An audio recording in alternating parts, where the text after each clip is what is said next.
नाशिकमधील अहिल्याराम घाटाची तोडफोड झाल्यामुळे जालन्यामध्ये धनगर समाज आक्रमक झालाय। घाट तोडण्याचे कार्य तात्काळ थांबवून त्याची दुरुस्ती करण्याची मागणी धनगर समाजाने जालना जिल्हाधिकाऱ्यांमार्फत मुख्यमंत्र्यांकडे केली आहे। अहिल्याराम घाट तोडल्यास जालन्याच्या धनगर समाजाने विरोध केला असून या प्रकरणी मुख्यमंत्री एकनाथ शिंदे यांनी त्वरित कारवाई करावी अशी मागणी आज जालना येथील धनगर समाजाने केली आहे।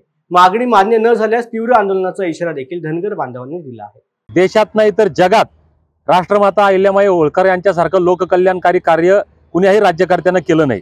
त्याचं विशेष असं की लोककल्याणकारी कार्य करणारे कितीतरी राज्यकर्ते आहेत, परंतु स्वतःच्या संपत्तीतून 100% 1 रुपया सुद्धा जनतेच्या टॅक्स मधला न वापरता स्वतःच्या पैशातून स्वखर्चातून 100% काम करणारी एकमेव राज्यकर्ते अहिल्यामाई होळकर यांनी असंख्य कामं केलेत। त्याच्यापैकी नदीवर जे घाट बांधले त्याचा उद्देश हा होता की ज्या धार्मिक ठिकाणी मग भक्त म्हणून भाविक दर्शनाला जात असतील, आमच्या मायमाऊल्या पाणी भरण्यासाठी जात असतील आणि ज्याला पोहणं नाही ती व्यक्ती त्या ठिकाणी पाण्यात पडून मृत्यू पावायची, म्हणून अहिल्यामाईंनी घाटाची मोठ्या प्रमाणात निर्मिती केली। नाशिक या ठिकाणी पंचवटी परिसरामध्ये अहिल्याराम घाट म्हणून एक अहिल्यादेवींनी स्वखर्चातून बांधलेला घाट आहे। या घाटाची गुणवत्ता अत्यंत चांगली आहे।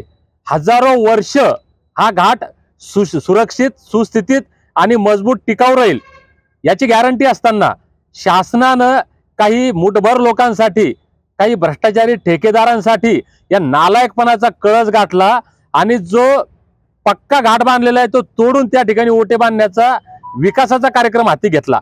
मला या राज्यकर्त्यांना विचारायचंय की महिन्यामध्ये तुमचा पूल तुटतो, 2 महिन्यामध्ये पूल तुटतो, 1 किलोमीटरसाठी 1 कोटीपासून 10 कोटी रुपये खर्च या ठिकाणी होतो आणि वर्षभर सुद्धा रोड टिकत नाही। एवढा भ्रष्ट कारभार राज्यकर्ते करतात आणि विशेष म्हणजे हा सगळा पैसा जनतेचा आहे आणि असे निकृष्ट दर्जाचे काम तुम्ही करता। हे जे घाट तोडा, तर हा घाट तोडण्याचा आमचे त्या ठिकाणचे नाशिकचे नेते बापूसाहेब शिंदे आणि त्यांचे सहकारी यांनी हा घाट हाणून पाडला।